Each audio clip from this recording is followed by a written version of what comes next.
प्रथम गुरु जी को वंदना, फिर मनावा गणेश, तृतीयम सुमरे शारदा, मेरो कारज करो हमेश। मेरे माता पिता, छोटे पिताश्री, मेरे गुरुजन और मेरे इष्ट बाबा श्याम को प्रणाम है। आज आपके सामने मैं बहुत बड़े शख्स को लेकर आई हूँ जो खेल पत्रकारिता में आप सोच भी नहीं सकते हो, उनको खेल पत्रकारिता का भीष्म पितामह कहा जाता है। 50 वर्ष के कैरियर में इन्होंने, गरिमामय कैरियर में इन्होंने अपनी एक अलग पहचान बनाई है, जिनसे मैं आज आपको मिलाने जा रही हूँ या रूबरू कराने जा रही हूँ। उनका जिस विषय पे मैं उनके साथ बैठी हूँ आज, उनका इससे कुछ भी लेना देना नहीं है। वो एक खेल पत्रकार हैं, बहुत बड़े वरिष्ठ पत्रकार हैं। मिस्टर पदमपति शर्मा, मैं आपका अभिनंदन करती हूँ मेरे पॉडकास्ट में। मैं आपसे ये जानना चाहती हूँ कि आप जो क्रिकेट में जो आप 99% जो आप प्रतिशत आप जो अनुमान लगाते थे, वो किस तरीके से लगाते थे? क्या आप एक ज्योतिषी हैं? क्या आप युगदृष्टा हैं? ये क्या है? मैंने ना आपका पूरा देखा, मैंने समझने की बहुत कोशिश की, पर मैंने ये एक चीज़ नोटिस की कि आप जब भी कोई अनुमान लगाए हैं वो 99% एकदम परफेक्ट रहता है। वो कैसे? देखो, मैं ज्योतिषी नहीं हूँ, लेकिन हाँ, ये मैं कह सकता हूँ कि मेरे डीएनए में ज्योतिष है। हमारे पुरखों में, हमारे प्रपितामह, हमारे पितामह, हमारे पिताजी ज्योतिष के प्रकांड विद्वान थे और प्रोफेशनल थे। अपने ज़माने के बहुत, जिसको कहना चाहिए कि देश के टॉप के जो है ज्योतिषियों में उनकी गणना थी। और काशी के सरस्वती फाटक, जो अब काशी विश्वनाथ धाम में जो है विलीन हो चुका है, वहाँ हमारे यही पूर्वजों का जो ज्योतिष कार्यालय था। भृगु सम्राट, ज्योतिष सम्राट पंडित गौरी शंकर काशीराम शास्त्री, गौरी शंकर जी हमारे दादाजी थे और पिताश्री काशीराम जी हमारे पिता थे। इन लोगों की जो प्रैक्टिस थी वो इतनी हाई क्लास की थी कि दुनिया भर में इनके यजमान हुआ करते थे। और पिताजी जो है फर्स्ट क्लास में चलते थे, कभी भी इन्होंने नंबर 2 का काम नहीं किया। पिता और पुत्र दोनों के गुरु जो थे वो एक ही थे, पंडित जगन्नाथ जी, जिन्होंने जीवित जल समाधि ली थी गंगा में। अच्छा। एक दिन आए, कार्यालय में आए, और आने के बाद उन्होंने कहा कि तुम दोनों जने जो है हमारे साथ चलो गंगा जी। गुरु की आज्ञा थी, पालन करना था। दोनों गंगा किनारे आए। तो फिर आप ज्योतिषी में क्यों नहीं आए? आपने खेल पत्रकारिता क्यों चुनी? मैं बता तो रहा हूँ। जी। हुआ ये कि जब गए वहाँ तो उन्होंने कहा गंगा जल हाथ में लो। और शुरू से आपको बताने की ज़रूरत नहीं है कि गंगा जल हमारे यहाँ सबसे पवित्र माना जाता है। जी सर। और ये मृत्युलोक की जो है, ये इस लोक की जो है वो गंगा भी नहीं, गंगा स्वर्ग से उतरी है जी। और बहुत कुछ इसके बारे में कहा जा सकता है, लेकिन मैं नहीं कहूँगा। लेकिन गंगा जल को शुद्धता का पर्याय माना जाता है, और हाथ में अगर गंगा जल ले लिया आपने तो उसकी सौगंध बहुत मायने रहती है। तो उन्होंने कहा गंगा जल हाथ में लो, और आज के बाद जब ले लिया तो कहा शपथ ले कि आज के बाद ज्योतिष का पैसा नहीं लोगे। तो दादाजी को तो कोई खास फर्क नहीं पड़ा, क्योंकि हमारा परिवार जो था ये माहेश्वरी जो होते हैं, राजस्थान के माहेश्वरी अग्रवाले भी कुछ पदमपत सिंघानिया, जैसे हमारा नाम से ही तुम्हें आइडिया लगेगा, जुगीलाल कमलापत, और सुखानी, बियानी, करनानी, बिड़ला, ये तमाम शिष्य हुआ करते थे। तो दादाजी को लिए समस्या नहीं थी, कहीं अनुष्ठान हो रहा है, कहीं कोई ये हो रहा है, कहीं ये हो रहा है, तो जाते थे और वो कमा लाते थे। लेकिन पिताजी का जो आय का स्रोत था वो एकमात्र ज्योतिष था, और उसी से हमारा मदन्नपूर्णा कुटुंब चलता था। अब वो डिप्रेशन में चले गए, क्या होगा। गुरु फिर आए और उन्होंने अपना, उनको एक अनुमान लगाया उन्होंने कि काशीराम जो है वो परेशानी में है। तो आए, उन्होंने कहा देखो घबराने की ज़रूरत नहीं है, अब तुम एक कॉमन मैन हो और कॉमन मैन की दृष्टि से उठो। इस समय देश में खाद्यान्न का संकट है। ये बात है 1955 और 56 की होगी, जहाँ तक मेरा आइडिया है, 54-55 की होगी। और बोले कि तुम महालक्ष्मी के यज्ञ कराओ और उसी के साथ साथ महाभारत की कथा भी कहो, और यज्ञ में जो भी सामान आए वो उसी नगर की एक गरीब 12 वर्ष से कम, 12 वर्ष की उम्र की एक कन्या को जो है वो सारा सामान दान दे दो अच्छा और उसी दिन शाम को अपनी कथा की पूर्णाहुति करो। जी जो पैसे आएंगे, जो चढ़ावा चढ़ेगा, वो तुम्हारे योगक्षेम के लिए बड़ा पर्याप्त होगा। जी इनकी हिम्मत बंधी। 6 महीने इन्होंने जो है बंद कमरे में इसका अध्ययन किया, जी पढ़े, समझे और उसके बाद झोला उठाया और संगीतमय तबला और हारमोनियम के साथ इन्होंने जो है अपनी कथा व्यास गद्दी संभाली। पहले बनारस के 3-4 स्थानों में इन्होंने किया, जब इनकी पताका फहराई।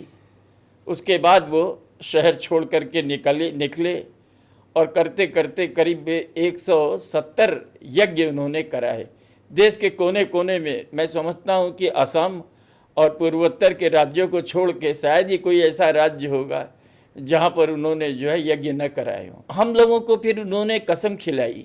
हम 5 भाई थे, एक उसमें चला गया, नंबर 2 हमारे बाद जो था वो इतिहास का प्रोफेसर था। मेरा तो मतलब लक्ष्मण था, मेरा तो बाजू टूट गया, लेकिन बहुत जल्दी आज इसको गए भी 22-23 वर्ष हो गए। हम लोगों ने जो है ज्योतिष का अध्ययन नहीं किया। उन्होंने एक बात ये कही थी कि हाँ, तुम पामिस्ट्री, तुम हाथ रेखा देख सकते हो, लेकिन उसमें भी पैसे मत लेना, कभी तुम लोग इसको आमदनी का जरिया मत बनाना। तो बेनहम वगैरह की पुस्तकें हम लोगों ने पढ़ी जर्मनी के, और तमाम देखा तो हम ऐसे ही शौकिया हम लोग को ये है। और उनको यज्ञ के दौरान जब छुट्टियां होती थी, हम भाई लोग जो है, कोई एक भाई कोई दूसरा भाई, हम लोग जाते थे वहाँ। मैंने देखा ये सुबह 7 से 9 ज्योतिष करते थे और क्या विलक्षण प्रतिभा थी उनमें। मैं तो उनको देवतुल्य इसीलिए मानता हूँ कि वो एक कुंडली देखते थे, 20 सेकंड में जन्मांगम देख लिया और उसके बाद फलादेश शुरू कर देते थे। और अगर वो आदमी 10-20 साल बाद भी आया है तो उनको वो कुंडली याद रहती थी। ये गजब की प्रतिभा थी, मतलब ये मेरे पास शब्द नहीं है। और सबसे बड़ी बात थी कि देखिए, वो 2 फूल या 2 पान पे ये ज्योतिष देखते थे। कहते हैं कि ज्योतिषी और डॉक्टर के यहाँ खाली हाथ नहीं जाना चाहिए, सही बात। तो वो ये देखते थे। आप आश्चर्य करोगी, अगर आपका शनि गड़बड़ है तो उसका ये उपाय है। और उनका सारा उपाय जो है गैया बेस हुआ करता रहा कि गाय को अगर बृहस्पति है तो चने की दाल खिलाओ, शुक्र है तो सफ़ेद चीज़ का दान करो, अगर शनि है, मार्केस लगा है तो पीपल के पेड़ में जो है शरबत पिलाओ, महादेव का जो है एक जल क्या बोलते हैं कि जलाभिषेक करो, 1 लोटा जल चढ़ा दो, मंगल खराब है तो मूंगा पहनो। मतलब ये अंगूठी देख रही हो, नीलम उन्हीं की है। उन्होंने जाते समय कहा कि ये अंगूठी हमारे बाद हमारे पदम पदम को ही दी जाए, और मेरे हाथ में आज भी है ये अंगूठी। और ये उनको मार्केस लगा रहा, तब उन्होंने ये नीलम की अंगूठी दी थी हमको। तो ये चीज़ें हमने देखी है, बहुत करीब से देखी है कि किस तरह से वो देखते थे। वो किसी के घर नहीं गए आज तक, किसी को पैर नहीं छुआया उन्होंने, और किसी को चेला चेली नहीं बनाया। और यज्ञ जो कराते थे उसमें आप समझ लीजिए कि 7 दिन तक वो व्रत होता था, और उस व्रत में वो केवल दूध पीते थे। और उनका काम यज्ञ में इतना ही होता था कि सुबह वो जो कर्मकांडी ब्राह्मण जो यज्ञ करा रहे होते थे, उनका अंगूठा धो के वो पीते थे चरणामृत, बाकी लोग भी लेते थे।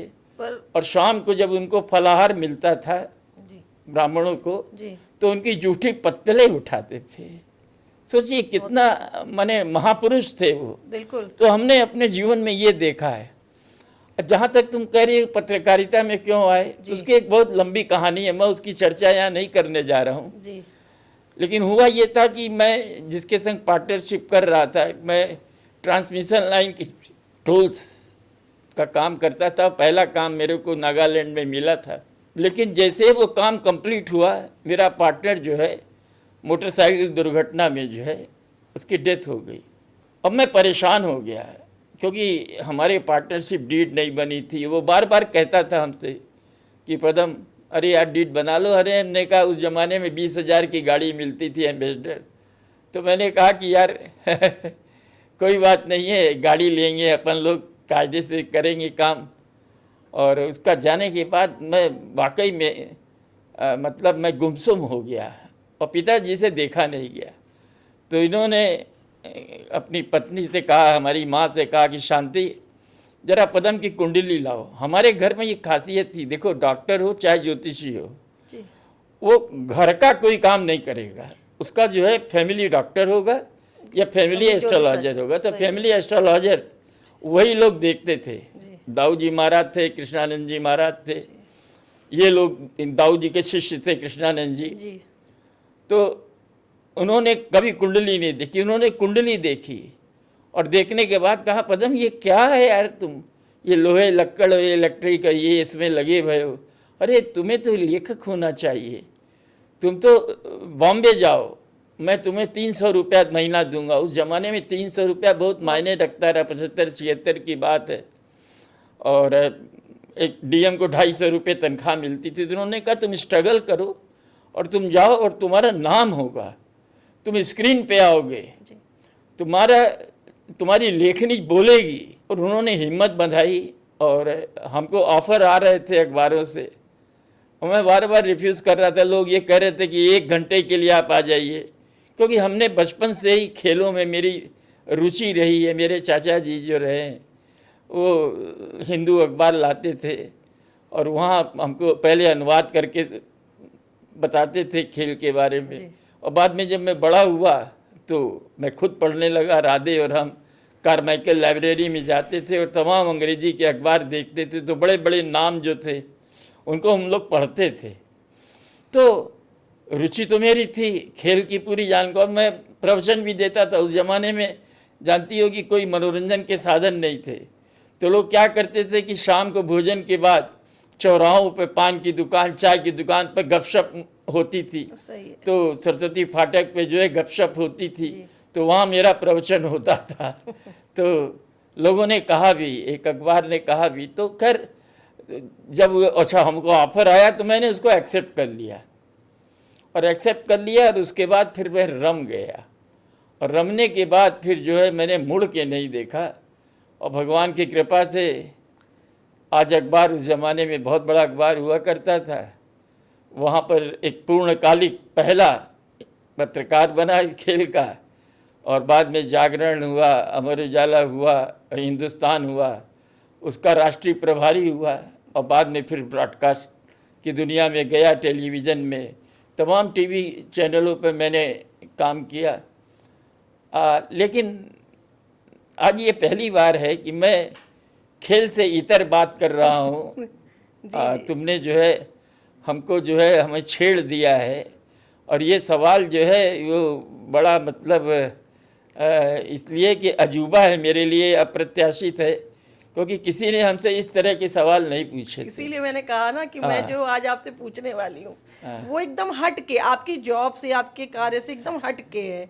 लेकिन एक बात और भी मैं जानना चाहती हूँ आपसे। जैसा कि आपने कहा कि आपके फादर, जो आपके पिताश्री थे पद्मपति जी, वो बहुत उच्च लेवल के एस्ट्रोलॉजर थे, ज्योतिष थे। वो आपने कहा कि 2 फूल और 2 पान पे बताया करते थे और कुछ नहीं लेते थे। पर आजकल के जो ज्योतिषी हैं, मैं आपको अपना एक अनुभव बताती हूँ। मैंने किसी ज्योतिषी को, बहुत यूट्यूब पे फेमस थे, नाम नहीं लेना चाहती उनका, जो भी है वो श्री अच्छे ही हैं, मैंने कॉल किया तो कोई उनके अटेंडेंट जो भी होंगी, उनकी पीए जो भी उठाई फ़ोन, तो मैंने उनसे कहा कि भाई मुझे ना अपना दिखाना है। तो बोली कोई बात नहीं, आप 30,000 रुपया जमा कर दीजिए। मैंने कहा 30,000 रुपया खाली बताने का? तो बोले हाँ। मैंने कहा अच्छा ठीक है भाई, 30,000 भी जमा कर देंगे, कोई बात नहीं है। तो मैंने कहा कब तक बता देंगी? तो बोला 3 महीना लग जाएगा। तो मैंने कहा एक बात बताइए, जो मेरे पास 30,000 होता तो गम काहे का होता, और मैंने मान लीजिए अपनी बहुत प्रॉब्लम्स के चलते आपको 30,000 जमा भी कर दिया, तो क्या आप 100% श्योर हैं कि जो आज मेरे अंदर दुख है वो 3 महीने बाद भी सेम एज इट रहेगा? और अगर आपने 3 महीने बाद आपने बता भी दिया, तो क्या आपके उपाय फिर तो 3 लाख के होंगे? तो जो मेरे पास 3 लाख या 5 लाख हो तो मुझे कष्ट काहे का हो? आजकल के ज़माने में जितनी ज़्यादा प्रॉब्लम तो लोगों को मनी से लेकर के रिलेटेड है, कुछ अलग भी है, मैं ये नहीं कह रही, पर फाइनेंशियल ज़्यादा तकलीफें हैं लोगों को, तो वो उन्हीं से ज़्यादा सरवाइव कर रहे हैं। इसीलिए वो आप लोग जैसे ज्योतिषों के पास आते हैं। अगर आप उन्हें ऐसे ट्रीट करेंगे तो वो किसके पास जाएंगे? मुझे बड़ा अच्छा लगा ये सुन के कि आपके पिताश्री इस तरीके का काम करते थे। सुरुचि देखो, ये दुकानदार हैं, ये ज्योतिषी नहीं है। जी। और ज्योतिषी क्यों, आजकल जो तथाकथित संत हो गए हैं, वो अपनी दुकान लगा के बिल्कुल, बैठते बिल्कुल। हैं, वो भी फोरकास्ट करते हैं, वो भी प्रेडिक्शन करते हाँ हैं। जी, हाँ जी, मैंने वो देखा। ज्योतिष कम, संत ज्यादा ज्यादा है। है। जी जी और उनके यहाँ लाखों करोड़ों की भीड़ होती है, जी। लोग पैर छूने के लिए लालायित रहते हैं, है ना। मैं ऐसा सबके लिए नहीं कह रहा हूँ, प्रेमानंद जी महाराज ऐसे न बहुत जाने अच्छे, बहुत कितने अच्छे संत हैं जी, प्रणाम करते हैं जिनकी मैं उन्हें। श्रद्धा करता हूँ, जिनको मैं मतलब हृदय से जो है मैं उनका सम्मान करता हूँ, आदर जी, करता जी, हूँ। जी। लेकिन बाकी के जो है वो एक बहुत बड़ी दुकानदारी हो गई आजकल। और हालांकि देखो, कुछ मायने में पॉजिटिव भी है कि सनातन धर्म जो है हमारा, जो एकदम पिछले दिनों कुचला गया था, वहाँ पर एक बार जागरण आया है और लोगों में एक जागरूकता आई है अपने धर्म के प्रति सनातन कि हम सनातन हैं और हमारा ये रुचि है। लेकिन इसका नाजायज फायदा भी लोग उठा रहे हैं, इसमें दो रहे नहीं। बहुत ज्यादा, बहुत। दो राय मुझे नहीं। बड़ा दुख है कि आप लोगों की पीढ़ी इस काम में आगे नहीं आई। काश कि आप लोगों की पीढ़ी इस चीज़ों में आगे आती, काफ़ी हेल्प होती लोगों को। अच्छा, एक बात बताइए पद्मपति जी, क्या आप पूजा पाठ करते हैं? बड़ा विचित्र सवाल है। नहीं, क्यों? मैं पूजा पाठ नहीं करता। मैं तो क्योंकि आपके पूजा किसकी की जाती है? परमात्मा अपने आराध्य की करते हैं, जी, भगवान की करते बिल्कुल, हैं। जी, बिल्कुल। लेकिन अगर कोई ये कहे कि उसके हृदय में भगवान विराजमान है, जी, तो वो किसकी पूजा करेगा? अपने अंदर मुझे जब भी कोई ज़रूरत होती है, मैं अपने अंदर बैठे परमात्मा से कहता हूँ, हे परमात्मा, जी, मुझे ये काम छोड़ देना है। मैं सुबह एक ज़बरदस्त नाश्ता करता था, एक कॉफ़ी के मग में जो है चाय पीता था, शुद्ध दूध की, 2-3 तरह की किस्म किस्म की बेहतरीन दाल मोट, वैसे ही अच्छी बिस्किट्स और गरम नाश्ता, मतलब बड़ा हैवी। और एक रात को दिमाग में आया कि यार ये अच्छी चीज़ नहीं है, और मैंने अपने परमात्मा से कहा, मैंने छोड़ दिया और वो छूट गई। उसके बाद कभी मैंने चाय की तरफ देखा भी नहीं। शाम को ऐसे ही मैं लेता था, एक दिन ऐसे ही ख्याल आया, अपने परमात्मा से कहा कि देखो मुझे ये छोड़ना है। और अगर मैं दुख में था तो मैं अपने परमात्मा से ही कहता था, देखो है क्या, आपके अंदर, हर के अंदर जो है एक बैठा है भगवान। बस फर्क इतना है कि आपकी इच्छा शक्ति क्या है और आप उस पर कितना विश्वास करते हैं। तो आपका विल पावर अगर है और आप उससे जो कहेंगे वो होगा। लेकिन ये जो पूजा पाठ है, इसको मैं अब ये ढकोसला तो नहीं कहूँगा, लेकिन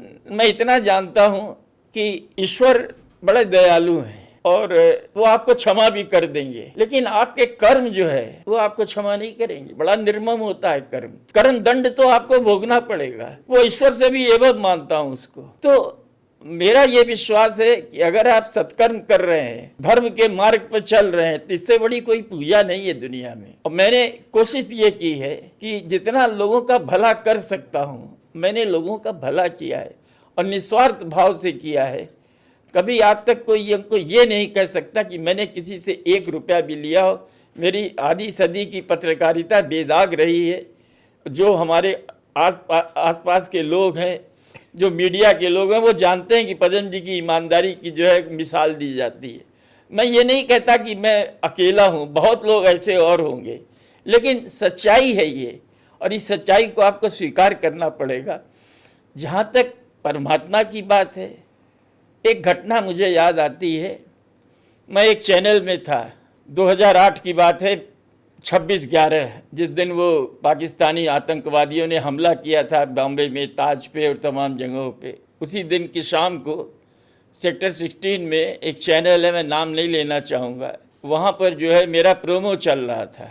और प्रोमो चल रहा था, अचानक जो है मेरे मुंह से एक पान की सिट्टी निकली, ऐसे निकली। अच्छा, 200-250 लोग हमको सुनने आते थे पूरे, क्योंकि वो चैनल जो आया नहीं, हालांकि हिंदी में आया, लेकिन हमको लाया गया था इसलिए कि आपको काशिका में बोलना है, यानी भोजपुरी में। भोजपुरी से अलग है काशिका, बड़ी प्यारी जबान है। तो मुझे ये कहा गया था कि आपको काशिका में बोलना है। तो लोग सुनने आते थे कि अरे पदम भैया इस तरह बोलल, मजा आवल अपनी भाषा में। लेकिन मैंने देख लिया और किसी ने नहीं देखा। मैं गया और वॉशरूम में गया फिर मैंने अपने परमात्मा से कहा, ये परमात्मा, आज के बाद मैं पान मसाला, सुरती, ये तमाम जो व्यसन है, इनको मैंने सिगरेट कभी नहीं पी, मैंने शराब नहीं पी, लेकिन मेरा एक शौक था यही पान का, क्योंकि बनारसी जो है पान का शौकीन होता है। जी। और 3,000 रुपया महीना मेरा खर्चा था उस समय। 5-5 दुकानों में मेरी बंदी होती थी, ऐसी जगह थी। लेकिन वो उस वक्त आया, और आने के बाद मैंने कहा ये प्रोमो फिर से चलेगा। बोले क्या हुआ? हमने कहा देखो स्लो मोशन में चला के देखो, हमारी मुंह से जैसे सिट्टी निकली, अगर ये प्रोमो चल गया तो इसका उल्टा असर होगा, फिर से प्रोमो बनेगा, फिर से बनेगा प्रोमो। तो 2008 है और आज 2026 है। आप समझ लीजिए कि इन वर्षों के दौरान मैंने कभी पान के बारे में सोचा ही नहीं, न पान मसाला, न पान, न तम्बाकू, कुछ भी नहीं सोचा। तो मेरा ये मानना है कि आप, और जब कभी मेरे को संकट आया, मैंने उसे याद किया कि परमात्मा ये कैसे बेड़ा पार होगा, और उसने हमको शक्ति दी, और उस शक्ति के बल पर ही मैं आज जीवित हूँ और आज भी एक्टिव हूँ। देखती हो आपने देखा होगा टेलीविज़न पे तमाम जो वर्ल्ड कप होते हैं उसमें मेरा लाइव जाता है, अभी भी मैंने पिछले दिनों लाइव किया है। तो एक्टिव हूँ, सक्रिय हूँ। मैं बहुत स्वस्थ नहीं कह सकता अपने आप को, लेकिन मैं ईश्वर का मैं आभारी हूँ कि उसने जो है हमको ये ताकत दी है कि मैं उससे जो कहूँगा वो मेरी बात को मान लेगा। यानी आप मैनिफेस्टेशन को प्रमुख मानते हैं? मैनिफेस्टेशन को आप मानते हैं? हाँ।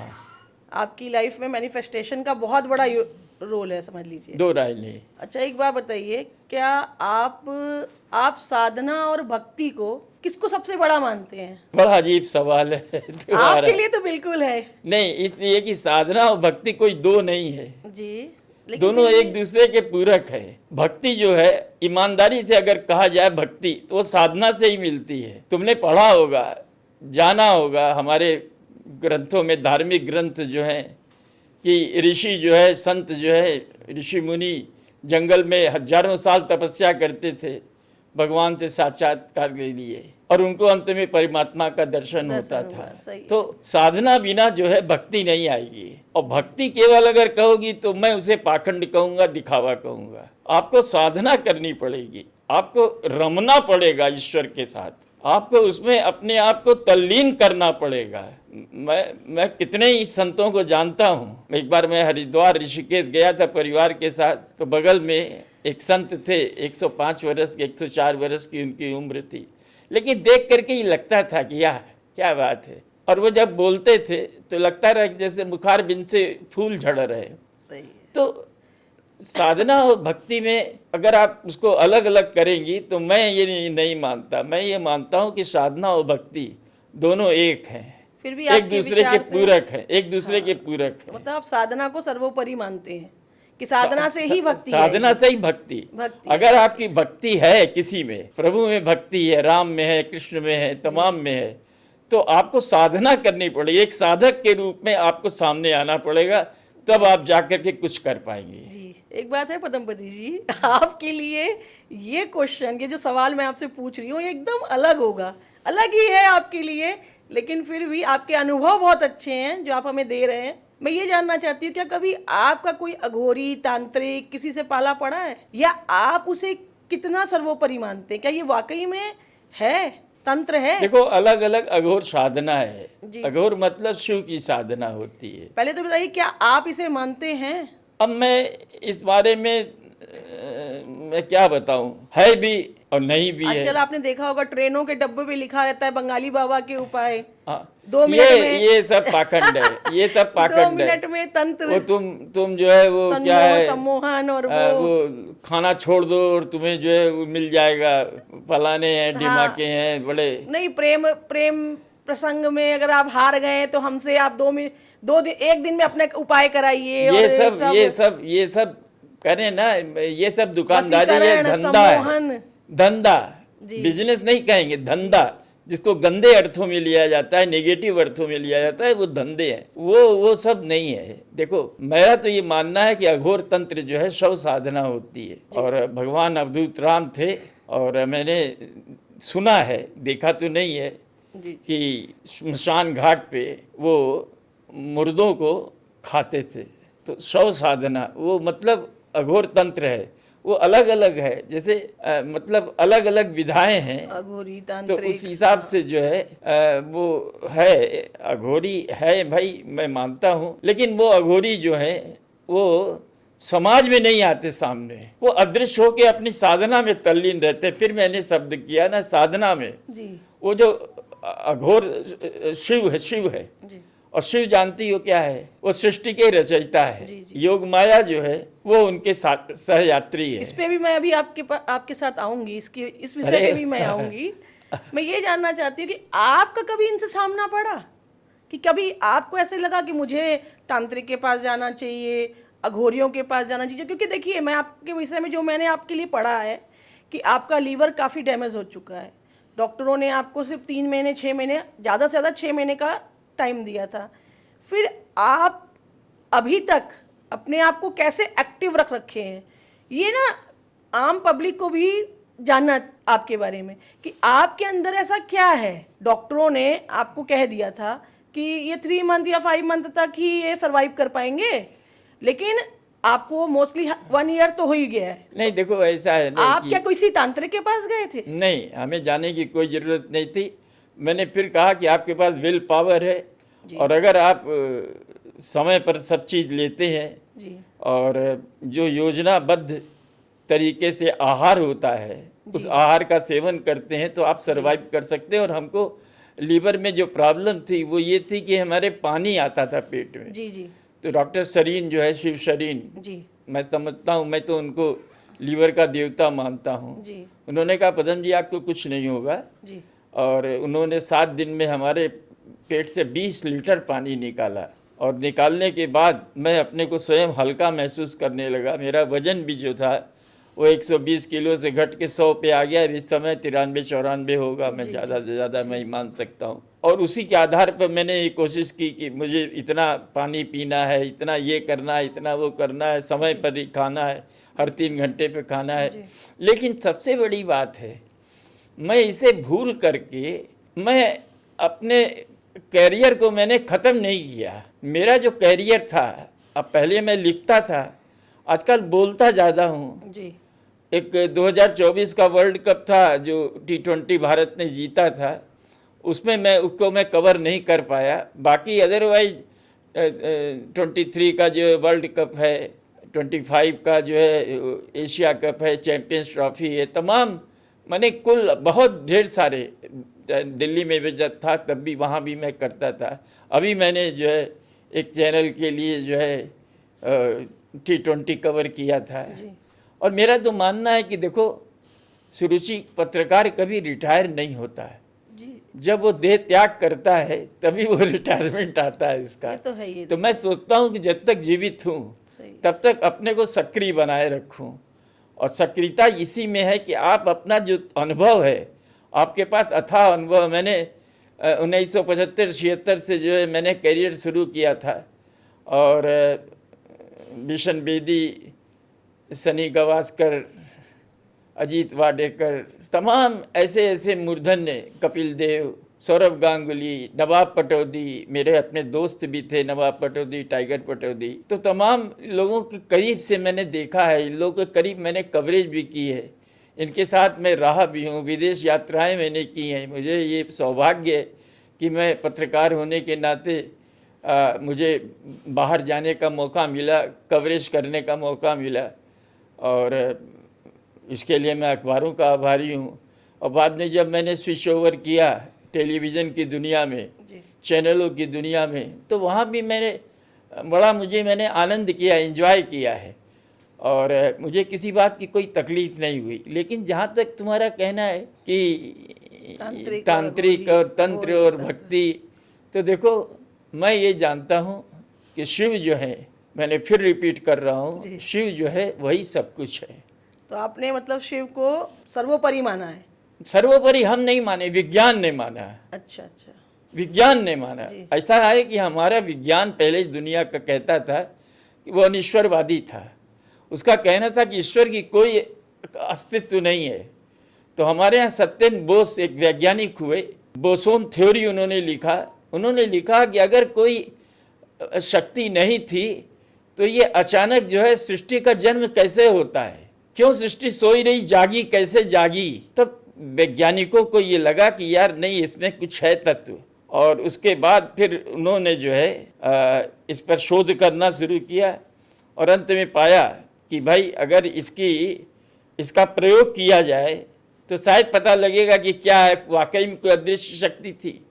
और विश्वास करो, स्विट्जरलैंड में एक लेबोरेटरी बनी ज़मीन के नीचे, और वहाँ पर जो है ये प्रयोग शुरू हुआ कि सृष्टि के जन्म को आजमाया जाए, प्रयोग किया जाए। तो एक हॉकिंस थे, आज दुनिया में नहीं है, व्हील चेयर पर रहते थे।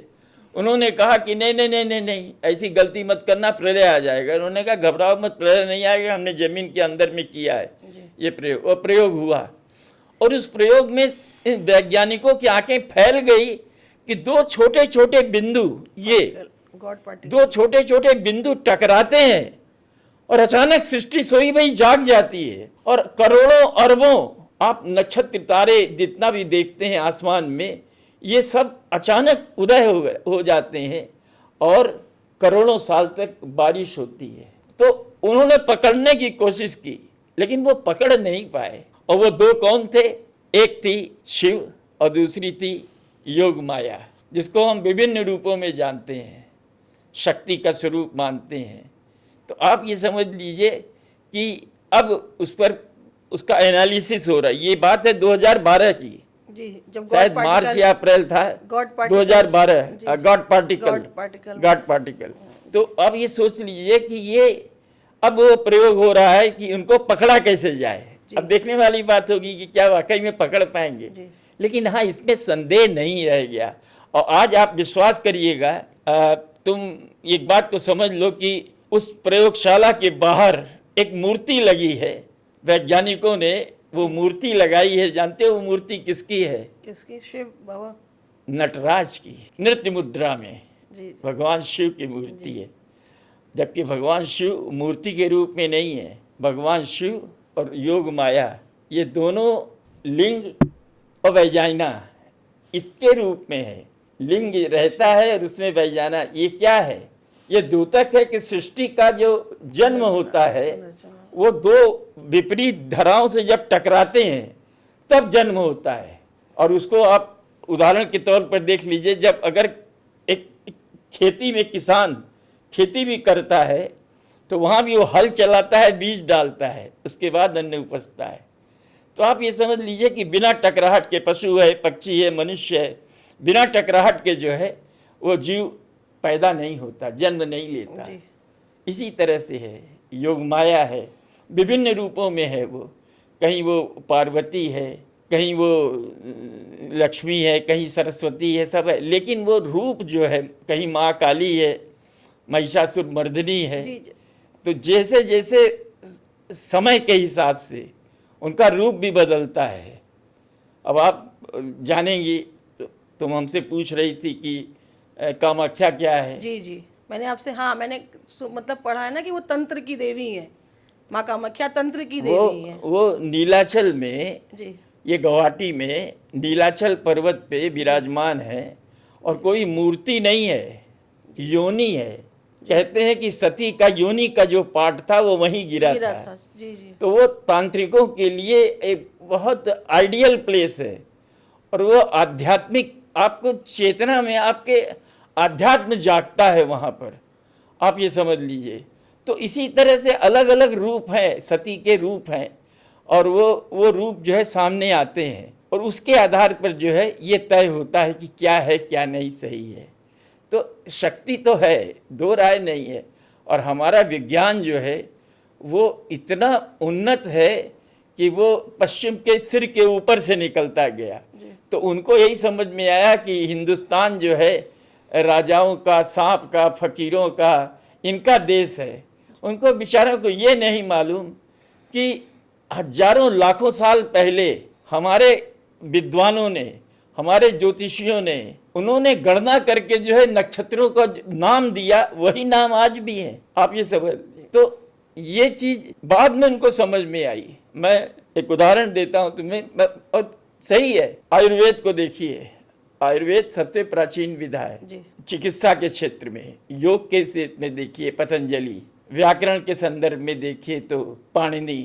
तो इस तरह से अलग अलग हमारे यहाँ विद्वान हुए हैं, उन्होंने जन्म दिया है, हर अलग विधा को, अलग अलग विधा को जन्म दिया है। अब मैं पाकिस्तान गया, कई बार मैंने दौरे किए, तो मैंने एक बार कोशिश की, वहाँ पाकिस्तान का जो वीज़ा है वो देश का वीज़ा नहीं मिलता है, वहाँ जिस सिटी में जाना है वहाँ का वीज़ा मिलता है। तो जब मैं वहाँ, एक एसपी था इंटेलिजेंस का, वो बेचारा, मैं कहना नाम तो नहीं लेना चाहता, लेकिन मैं जानता हूँ कि वो, उसका परिवार जो था वो हरियाणा में बस गया, वो और उसकी फैमिली के कुछ लोग जो है वहीं रह गए, और वो मूलतः ब्राह्मण थे, और अब जो है वो चूँकि धर्म परिवर्तन हो गया, कलमा पढ़ लिया उन्होंने, तो लेकिन हमारे बहुत करीब थे। तो मैंने उनसे कहा कि तक्षशिला जो है, तक्षशिला विश्वविद्यालय जो है वो मैं देखना चाहता हूँ। तो उसने कहा ले चलेंगे आपको, रावलपिंडी से ऊपर है मरी के पास। और मैं गया और मैंने देखा वहाँ तो भग्नावशेष थे, खंडहर हो गया था। ये तो इन लोगों ने तो यही किया न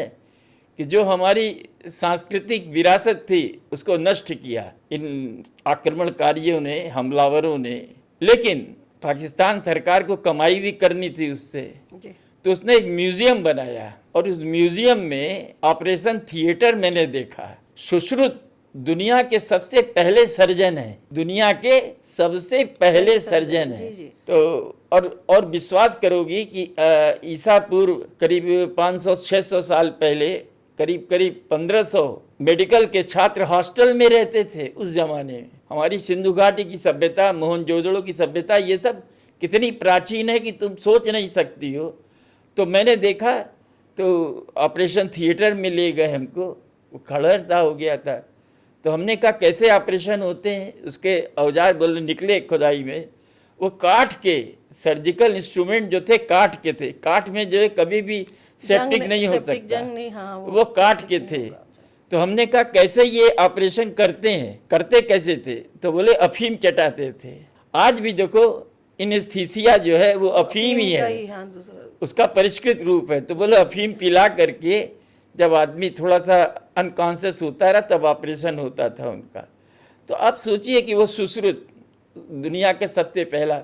आखिर एक बात बताओ, नासा है बहुत बड़ा, माने खगोलीय विद्या, खगोल का बहुत बड़ा जिसको कहना चाहिए कि हब है, हाँ जी। वो नासा या अंतरिक्ष विज्ञान होता यदि जीरो उसके पास न होता है। और जीरो का आविष्कार किसने किया?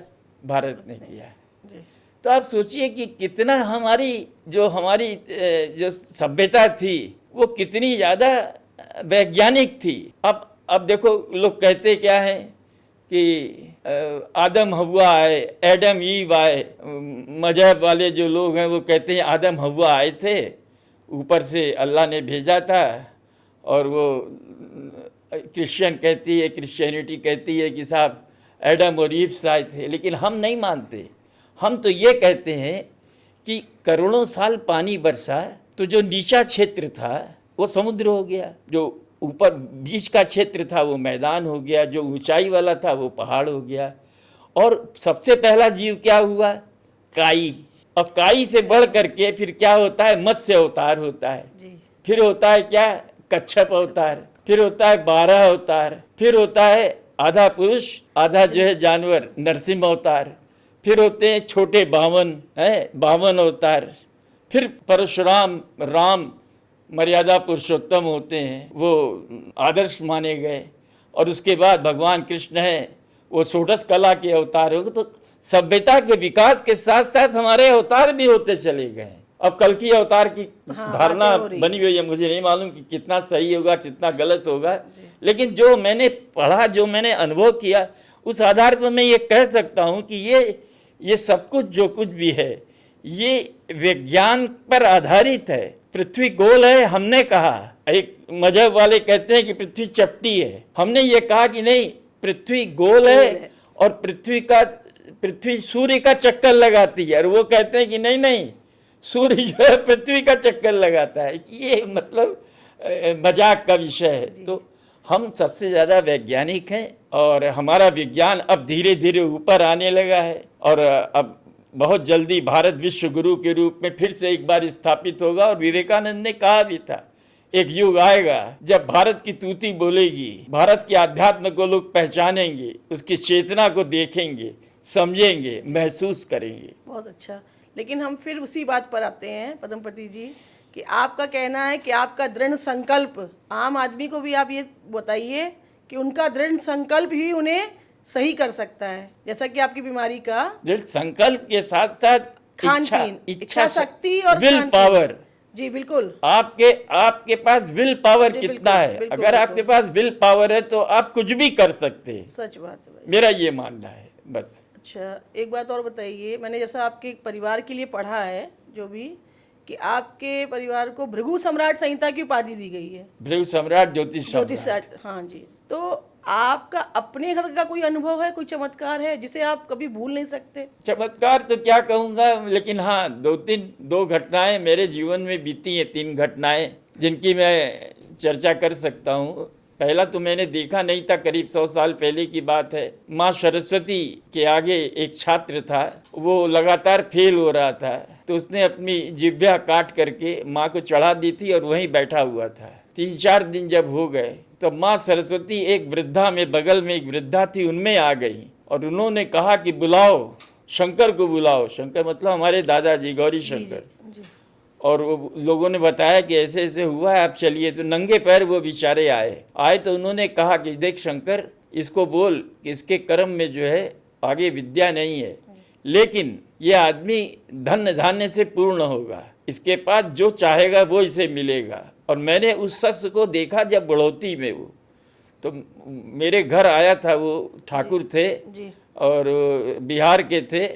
तो मैंने अपनी दादी ने मुझे बताया, पूछा नहीं, दादी ने बताया कि देखो यही है वो जो माँ। अच्छा, उसने कहा कि उठो उठो, खड़े हो और मंत्र का जाप करो, और उसकी जबान आ गई। और ये माया में, मित्र प्रकाशन की माया है, उसमें ये निकला है। एक घटना है पराशक्ति की है, मुझे नहीं मालूम कि उसमें कितनी सच्चाई है, लेकिन मैंने अनुभव किया। मैं बहुत छोटा था, हमारे एक बड़े दादाजी थे, उनका पुत्र था, इकलौता पुत्र था, उसने सुसाइड कर लिया था, जगन्नाथ जी, और उनको जगन के नाम से जाना जाता था। तो हमारी एक दादी थी जिन्होंने हमारे पिताश्री को गोद भी लिया था, और वो बहुत कम उम्र में विधवा हो गई थी। वो खाना बना रही थी, अचानक उनमें वो आ गए और बहुत ज़ोर से चिल्लाई।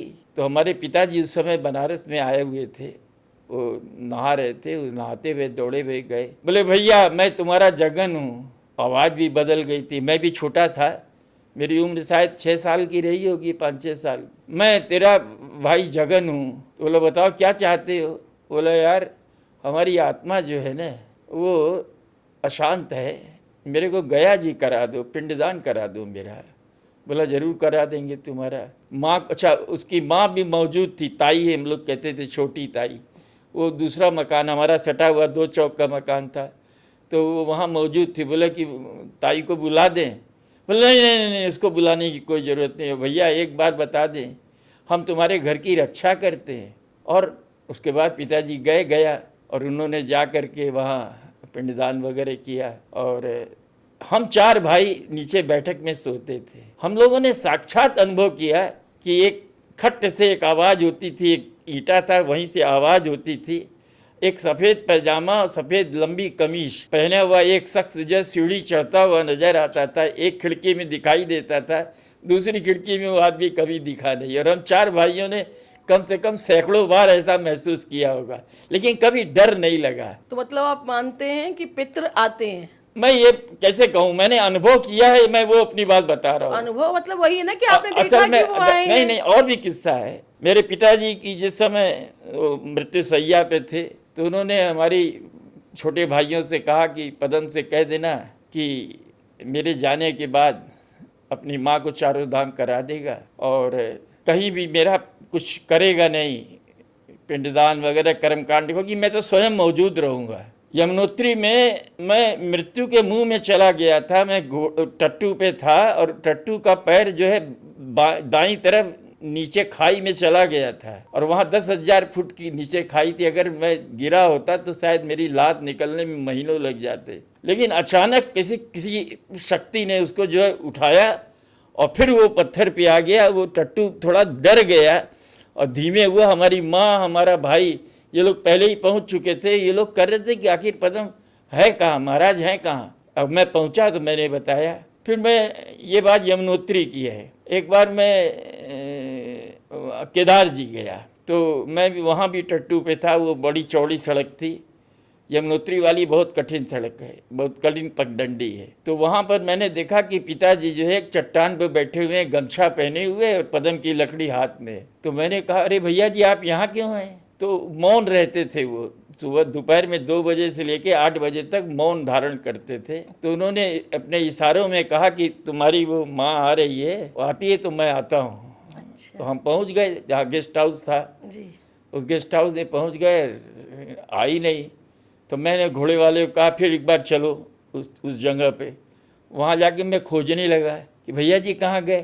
तो तब तक रज्जू पीछे से आया, मेरा छोटा भाई 4थे नंबर का, और मेरी माँ आई, उस पर थी, क्या बोलते हैं उसको, पालकी पे। पालकी क्या है, वो 4 आदमी उसको लेके अच्छा, उठाते हैं।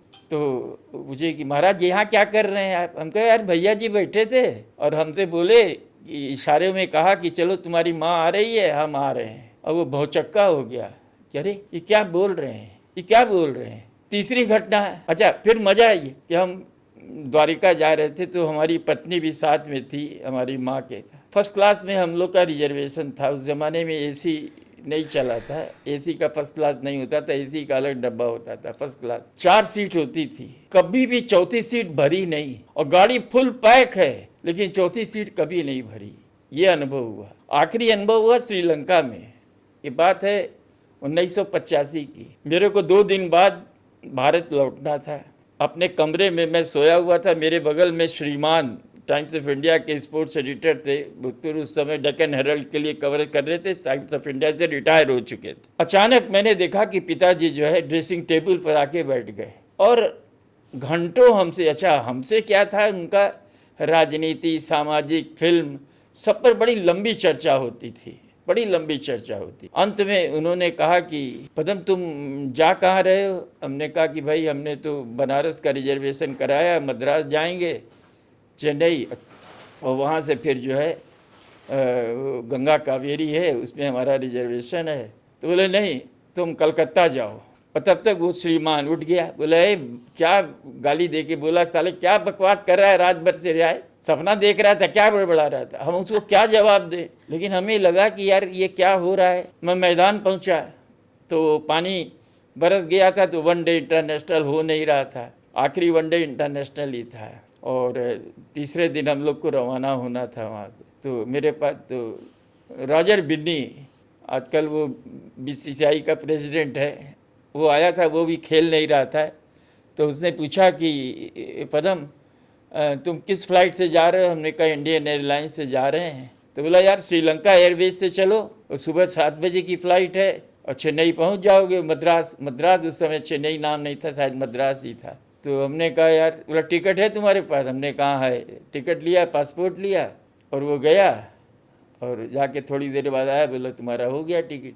उधर नैयर था वहाँ इंडियन एक्सप्रेस में, तो उसके जो एडिटर थे वो हमारे साथ, राजन बाला, हमारा बड़ा गहरा मित्र था, आज दुनिया में नहीं है। तो हमने उसको कहा कि यार ज़रा सा हमारे यहाँ हमारे मित्र था गरीब की दुकान वाले, वो किरण था वहाँ, हमने कहा उसको बोल दो कि जो रिजर्वेशन कराया है गंगा कावेरी में उसको कैंसिल करा दे, और अगर बनारस अरे कलकत्ता का फ़्लाइट मिल जाए तो कलकत्ते की टिकट ले लेगा। शाम को उसका टेलेक्स में मैसेज आ गया कि हाँ हो गया, आपका वो टिकट कैंसिल हो गया। और उस ज़माने में एक फ़्लाइट होती थी कलकत्ता की, शायद 1-2 होती होगी, रात को 9 बजे की फ़्लाइट थी। और मेरी समझ में नहीं आ रहा कि क्यों मुझे पिताजी ने ऐसा कहा है। और मैं फ़्लाइट में बैठा, फ़्लाइट थोड़ी डिले हो गई, मैं 12 बजे के करीब पहुंचा। मेरे चाचा लोग वहीं बलराम देव स्ट्रीट में थे, 3 चाचा। वो दरवाज़ा खोले, बोले अरे तुम यहाँ, क्या तुम्हें मालूम हो गया? हमने कहा क्या हुआ? अरे यार 10 बजे रात को जो है प्रेमा को लड़का पैदा हुआ है? प्रेमा आपकी हमारी बहन, सबसे छोटी बहन थी, और उसके 2 लड़कियां हो गई थी। तो उसकी सास वगैरह इसको इतना कोसती थी कि बेचारी आत्महत्या करने की नौबत आ गई। तो पिताजी ने कहा था घबराना मत, मैं आऊँगा। हमने कहा क्या? बोला हाँ। अब मैं उस समय फ्लाइट में था, तो मैं तो पागल हो गया। सुबह 4 बजे वहाँ सुबह हो जाती है, 5 बजे कलकत्ता में। तो हमारे चाचा जी, विद्या चाचा थे, बोले चलो चलो।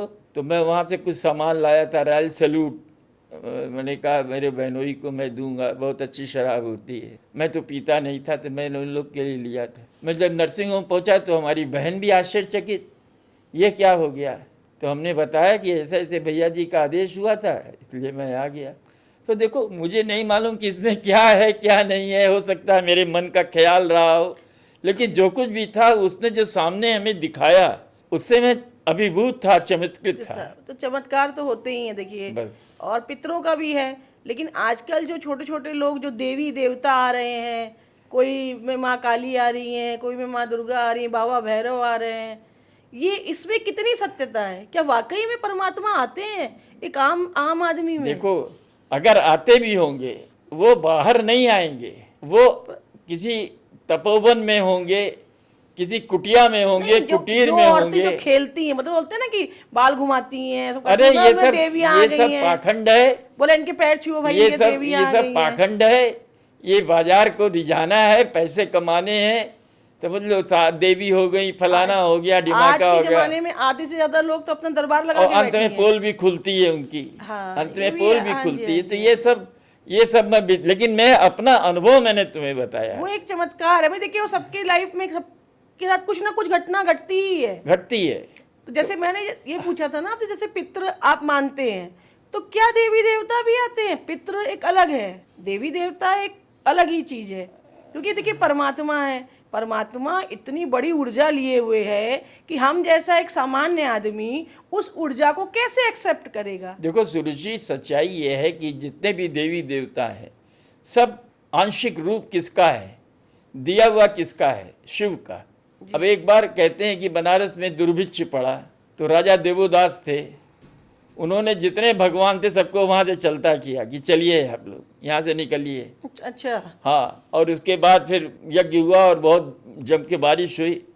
तो फिर सारे भगवान धीरे धीरे आए। विष्णु अलग भेष बदल के आए, शंकर अलग भेष बदल के आए, सब लोग आए। जी। और वो जब आए तो वो एक उत्सव मनाया गया, उसी को देव दीपावली कहते हैं। अच्छा अच्छा, जो बनारस में बहुत धूमधाम से मनाई जाती है पूर्णिमा तो पे। ये होता रहा है। जी, बड़ा अच्छा लगा भाई आपसे सब चीजें बहुत जान बहुत करके। समय ले लिया तुमने, क्षमा कीजिए उसके लिए, लेकिन बहुत अच्छा लगा आपके साथ बैठ के। नहीं हमारे लिए तो एक बड़ा अप्रत्याशित रहा ना कि मैं एक खेल का पत्रकार हूँ। मुझसे कोई टेनिस में बात करे, बैडमिंटन में बात करे, ये मेरे प्रिय खेल रहे हैं। फुटबॉल में बात करे, क्रिकेट मेरी रोजी रोटी रही है।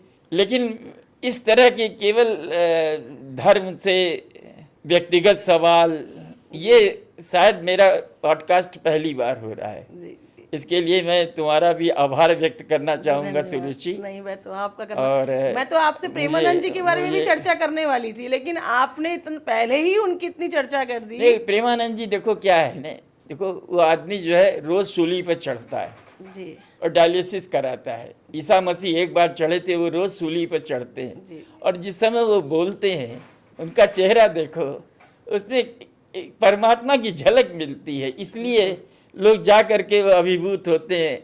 और जब वो बाहर निकलते हैं, सुबह पद यात्रा पर निकलते थे, आजकल मुझे नहीं मालूम तबीयत उनकी कैसी है, लेकिन निकलते थे, लाखों लोग उनकी चरण धूल लेने के लिए खड़े रहते थे भोर में। तो ऐसे लोग हैं, सुना है, ऐसा 2 नहीं बजे है, निकलते हैं उनकी। लेकिन बहुत कम है, बहुत कम है। उन्हीं से धरती टिकी हुई है। बस बहुत अच्छा ठीक है। लगा, धन्यवाद आपका, बहुत बहुत धन्यवाद। चलो, मैं भी तो आप आभारी। जाते जाते आम जनता को कुछ बोलना चाहेंगे अपनी आम तरफ जनता को यही बोलना चाहूँगा कि देखिए, ईश्वर है दुनिया में, लेकिन बड़ा दयालु है। वो आपको क्षमा कर देगा, आपने चाहे कितने गलत काम किए हों, लेकिन आपका कर्म जो है वो आपको क्षमा नहीं करेगा। इसलिए हमेशा सत्कर्म कीजिए। अगर सत्कर्म करेंगे तो परमात्मा की अपने आप प्राप्ति होगी आपको। लेकिन अगर आपने गलत काम किया, किसी का पैसा मारा, किसी के संग छल किया, किसी के संग कपट किया, किसी को मार दिया, तो आप समझ लीजिए कि उसका कर्मदंड तो आपको भोगना होगा। इसलिए सुमार्ग पे चलिए, धर्म पे चलिए, इसके अलावा कोई दूसरा रास्ता है ही नहीं। जी नमस्कार, धन्यवाद। मैं सुरुचि, सुरुचि, तुम्हारा भी आभार आपको कि बड़ा आनंद आया मुझे धन्यवाद। बात करने में। जी जी। ये तो मैं आम जनता को भी ये कहना चाहूंगी कि ईश्वर पे विश्वास कीजिए, दृढ़ संकल्प लीजिए और इच्छा शक्ति को इतनी दृढ़ बना लीजिए कि आपको कोई आपके विचारों से हटा ही ना सके। अपने कर्म को सही रखिए, धर्म पे चलिए, जैसा कि प्रेमानंद जी कहते हैं, हमारे बड़े जी पदमपति जी कह ही रहे हैं, जैसा आप लोग सुन ही रहे हैं, तो उनके हिसाब से अगर हम चलते हैं तो हम कभी हार नहीं मानेंगे। नहीं, सही है सुरुचि। व्यूवर्स को भी कुछ जानने को मिला है। जी बिल्कुल। मुझे ऐसा लगता है, मुझे नहीं पता कि इसमें कितनी सच्चाई है, लेकिन हाँ, जो कुछ भी मैंने कहा है, हमारे व्यूवर्स जो है वो उनको भी जो है कुछ समझ में आया होगा। जी जी और अगर आया है तो मैं ईश्वर का आभार व्यक्त जी करूँ। जी बिल्कुल, धन्यवाद।